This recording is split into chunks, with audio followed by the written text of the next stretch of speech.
Okay, so now we've taken our first little bit of animation with our phone, and we use a little Lego man. I'm gonna primarily now talk about uh,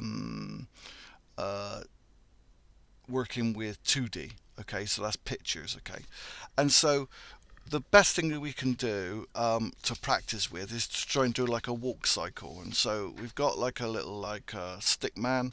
You can see the little stick man, and he's kind of like in different positions. And if we took a picture of each one of these stick men in sequence, then it would look like he was moving. Okay, because that's what animation is. It's a series of pictures. Okay, a series of pictures is going on, and we can do the same for a dog and stuff. So we could take a series of pictures, and we can, and the dog would look like he's moving. Okay, and then we could sort of do different pictures over and over again.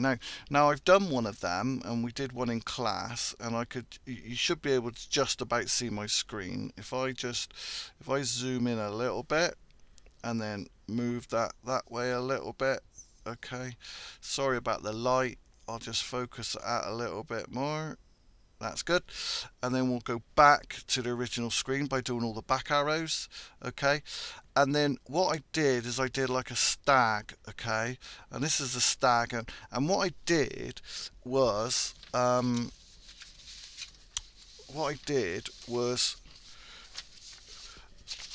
get a series of pictures, and I'll show you that now.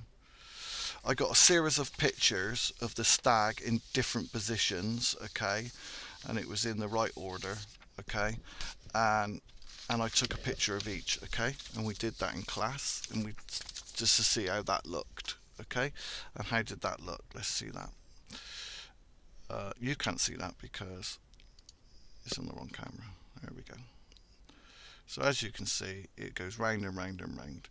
If we click this little wheel here, okay, and on one of them, it gives me, right at the end, I do that one there, if I click that one there, okay, it then recycles, so it goes round and round. Okay, so now you can see it just going round and round. So you could see that I did a series of pictures, and we've done our first 2D image. Okay, and then that would take a long time because you'd have to then draw each individual picture. Okay, so what I've done, okay, so it's come off of that. So what we did then is we thought, oh well, that's really difficult sort of type thing.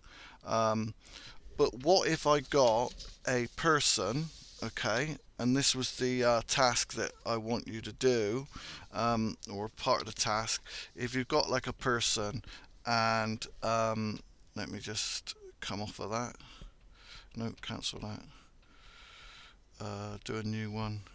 Okay, and then you can sort of see the person now, can't you, in here? And he's got all bits and bobs of different joints and stuff, and then you'd put them together.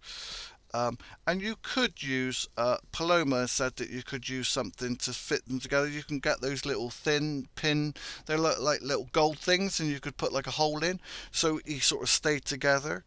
And then you just put him together basically. You sort of like you put his arms in the right position and his hands and everything, and off he goes. He looks a bit weird there and whatever. And then you could move the picture, okay, as you started taking the pictures. Yet again, let me show you that. If I click on the camera up here, so that's our first picture. So I could use my headphones to take that couple of pictures, and then as I move it, you can see the onion skin from before. See, look, so you could see. Okay, its arm's falling off now, so that's good. And then you would move it, and then you'd have sort of patience. Okay, and you'd move him across the screen.